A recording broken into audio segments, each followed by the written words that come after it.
Good afternoon. I'm Lisa Connors, Acting Director for the FCPD Media Relations Bureau. Thank you for attending our briefing this afternoon and for following us on Facebook Live. 3 Fairfax County Public School employees are facing charges. To provide information about the investigation, joining us today is Police Chief Colonel Edwin C. Rossler Jr., Major Ed O'Carroll, who is Commander of the Major Crimes Bureau, and Marty Smith, who is Chief Operating Officer for Fairfax County Public Schools. And we'll start with the Chief. Thank you. Good afternoon. Today we are informing our community of 2 former Fairfax County Public School employees who have been charged with assaulting nonverbal children with intellectual disabilities, and 1 current Fairfax County Public School employee charged with failure to report those violations. When these offenses were reported to the Fairfax County Public Schools and the Fairfax County Police Department, the school leadership took swift actions to remove 2 of the suspects from the school environment and eventually separated them from employment while the Fairfax County Police Department continued its criminal investigation. The detectives assigned to this case, along with the Office of the Commonwealth Attorney and a grand jury, have ensured justice will be delivered to the victims and their families. The Police Department's Victim Services section continues to provide support to the victims and their families as this continues the journey in the justice system. I'm going to turn it over next to Chief Operating Officer Marty Smith for a statement from the Fairfax County Public Schools, and then Major Ed O'Carroll from the Police Department's Major Crimes Bureau will then provide details of the investigation to date. Mr. Smith. Good afternoon. I want to begin by saying that it's profoundly difficult to be here today to address these disturbing allegations of abuse involving our staff and students. There's no greater responsibility of a school system than the safety and well-being of our students. And the result of this tragic situation, we have learned that we need to do more. We are deeply saddened by this situation and resolve to do all we can to support our students, their families, and others who have been impacted by these events. And while the investigation is still underway, we are committed to doing all we can to prevent similar acts from occurring in the future. FCPS employees are designated as mandatory reporters of abuse to Child Protective Services by regulation, and it is a misdemeanor not to report. Teachers and staff reviewed content regarding this regulation at staff in-service trainings last month, and online training modules are to be completed by the end of this month. FCPS was made aware of these allegations in September and took immediate steps to address the situation, including those staff members who were identified were immediately removed from the school and placed on leave for the duration of the investigation. Our Human Resources team immediately began an administrative investigation concurrently with the criminal investigation. Experienced special education teachers were assigned to the classroom to replace those on leave and to provide support and instruction to students. Our families were contacted regarding the staffing changes, and additional supports will continue to be available for students and staff. We want to thank the police department, detectives, victim services staff, and others who investigated this situation with great professionalism and sensitivity. We encourage all students, volunteers, and community members who have knowledge or information about possible concerns at other schools to come forward and share them with police or trusted adults whenever these situations arise. And at this point, this remains an active investigation, and we are cooperating with the police in any way we can. And we know that together, we will continue to work to ensure that our students are learning in a safe environment where they feel a high degree of trust with the teachers and staff who serve them. Thank you.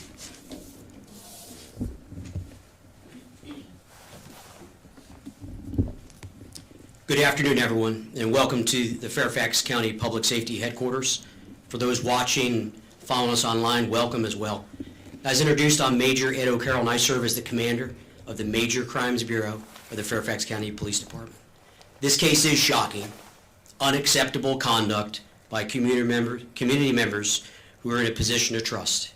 caring for the most vulnerable members of our society, children in an elementary school setting, children with intellectual disabilities. After a several-month complex criminal investigation by members of the police department's Major Crimes Bureau Child Abuse Squad, I announce that 2 former Fairfax County school employees have today been indicted with assaulting nonverbal children with intellectual disabilities. And these offenses occurred between April and September of 2019. Another Fairfax County Public School employee, the former principal of Freedom Hill Elementary School, has been indicted with failure to report. So this morning, a total of 18 counts have been handed down by a grand jury. All these assaults took place at the Freedom Hill Elementary School, which is located in Vienna, Virginia. Detectives from the Major Crimes Bureau began their investigation in mid-September when a concerned teacher did the right thing. The teacher observed bruising on a student and contacted school administration and Child Protective Services. Our detectives immediately conducted interviews and examined all relevant evidence that was available. Detectives believe that 6 children were assaulted by staff members who provided direct instruction and support in the classroom. The abuse ranged from assault and battery to cruelty and injuries to children. This morning, all the evidence in the case was presented to a Fairfax County grand jury who have indicted Samir Gustav, 48 of Herndon, with 1 felony count of cruelty and injuries to children and 3 misdemeanor counts of assault and battery. Also, Cecilia Benavides, 59 of Alexandria, was indicted on 1 felony count of cruelty and injuries to children and 12 counts of misdemeanor assault and battery. In addition, our detectives found that complaints of suspected abuse was reported to the previous principal of Freedom Hill Elementary School, Scott Bloom, during his tenure as principal during the 2018 to 2019 school year. However, unfortunately, very sadly, those complaints were not subsequently reported to Child Protective Services or law enforcement that's required by law. This led to an additional indictment of Mr. Bloom for failure to report. Mr. Bloom is 39 and of the Reston area of Virginia. Of note and a point of clarity, the current Freedom Hill Elementary School principal and the school administration did report the concerns once they were made aware of in mid-September. And the school administration has been fully cooperative with our detectives from the Major Crimes Bureau. Specialists from the Victim Services Division of the Police Department have been assigned to all the families and all the victims to ensure that they receive the appropriate resources and assistance. I do want to thank our talented detectives and the victim service specialists who have worked tirelessly on this case, working for justice for the victims. Although the indictments validate the investigative work to date, the facts of this case are truly heartbreaking. Staff put aside their shock and disappointment in the actions of people that were in the care of these special elementary school students and focused on the criminal investigation that they were charged with. And the facts of the case led to those indictments today. So on behalf of the police department, we do ask anyone who ever witnesses the kind of criminal behavior towards anyone, especially as outlined in a case like this, who assault community members that are nonverbal or have special needs, to call 911 immediately. If you suspect someone you know has been the victim of a crime, or you know someone who has committed such a crime, please contact your local law enforcement agency. If you live in Fairfax County, the Major Crimes Bureau can be reached at 703-246-7800. Tips can also be submitted anonymously through the Fairfax County Crime Solvers. And although these indictments have been passed down today, our case is being put together for trial in partnership with the Office of the Commonwealth Attorney. Thank you. And I'll take any questions you may have. Yes? Hi. The Virginia Autism Project, were any of these incidences involving children in a restraint and seclusion situation? Yeah, so in reference to any information that may lead to the identity of these victims, we want to keep that private.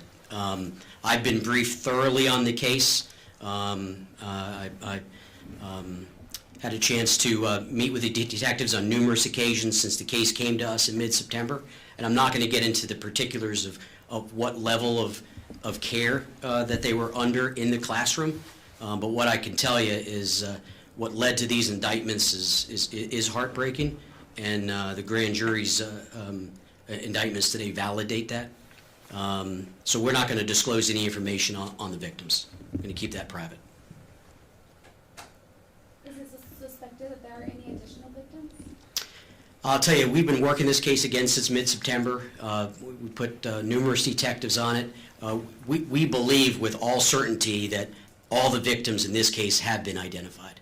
But if there is anyone that we haven't talked to that has information, maybe they had interaction with one of these FCPS employees or the administrator, if they have information, they should contact us. We do want to talk with them. But we're very confident that we've uncovered all the misconduct relevant to this case and presented it this morning. Yes, sir. Did any of the injuries require medical care? Yeah, so there were injuries to the extent of medical care. I know parents were concerned about that. They observed certain injuries. I don't know the extent of the care that was given, but I can say with certainty that there were injuries on the children. Do we know what kind of injuries they incurred? Yeah, I'm not going to get into the particulars of exactly the scope of the injuries, but what I can say that in addition to the detectives, we've reached out to medical professionals because these cases are complicated, and with that support from the medical professionals have come to the conclusions that we've come with, and all those conclusions were presented to the grand jury today. Yes. How long had these women been working at the school? So the two women in particular, their service ranged from more than 20 years to less than 5.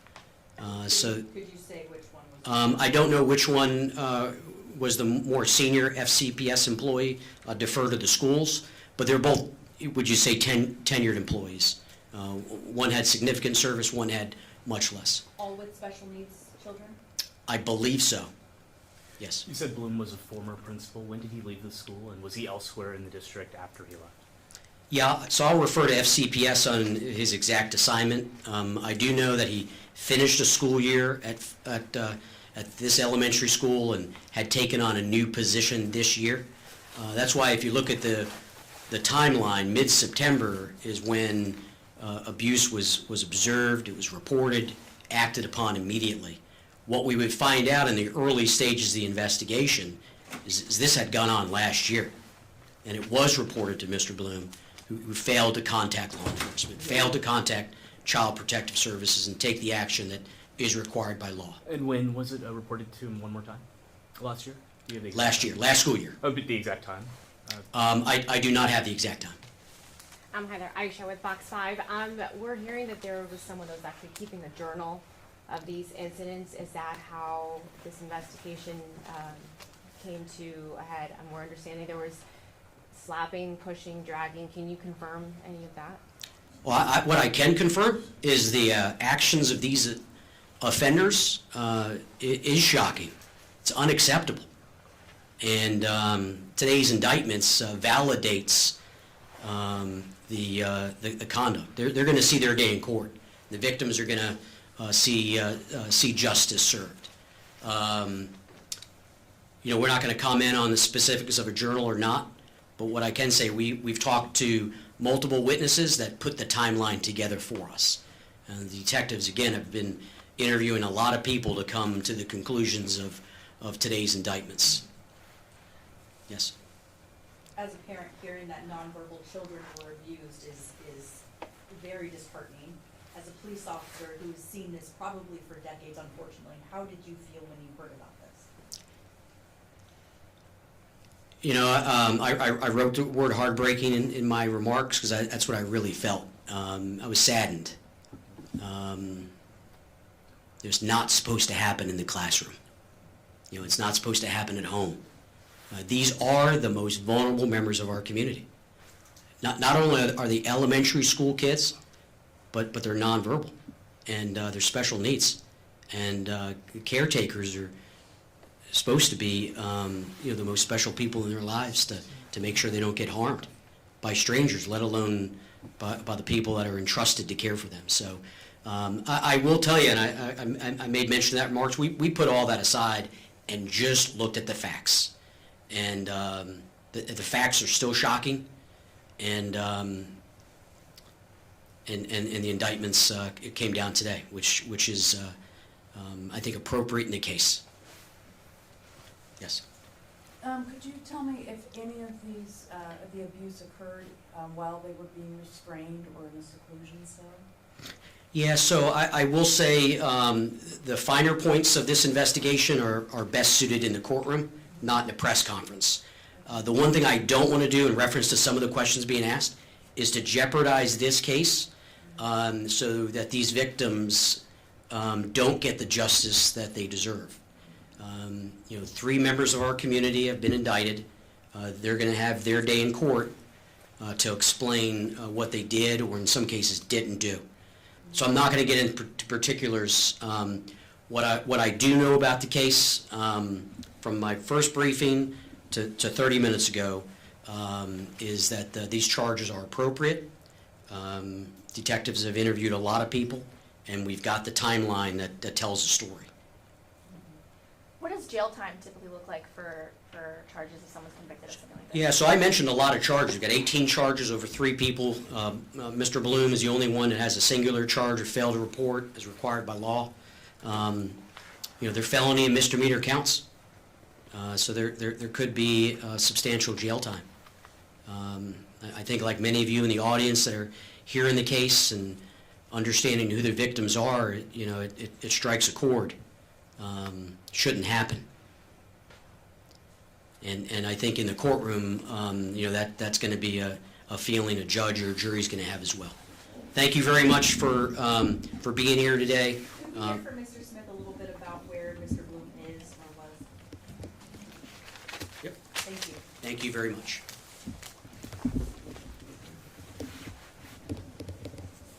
Yes, Mr. Bloom was the principal at Freedom Hill Elementary School, and he is currently on leave and is currently the principal at Haycock Elementary School in McLean. When was he put on leave? He was put on leave in September. How long has he been at the school district?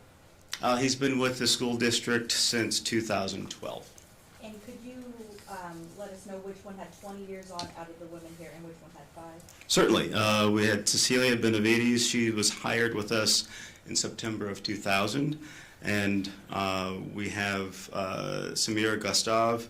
She was hired with us as a full-time employee in 2019. Prior to that, she had worked with us in a part-time basis. All those years with special education? As far as I know. Is one the instructor and one the aide, or are they both instructors? We have both. One is an instructional assistant, and one is a public health training assistant in the classroom. So they're not the teacher of record, nor are they the special education teacher. They are the support staff who work with the students. Was there a teacher also in the classroom at the time? Is there a teacher? There would be a teacher in the classroom. There was a teacher in the classroom, yes. But these are the support staff who work with the students in addition to the teacher in the classroom. Thank you. Okay, thank you very much. Thank you again for coming out this afternoon. We will publish our blog post shortly with the information that was provided and including a link to the Facebook Live. Thank you.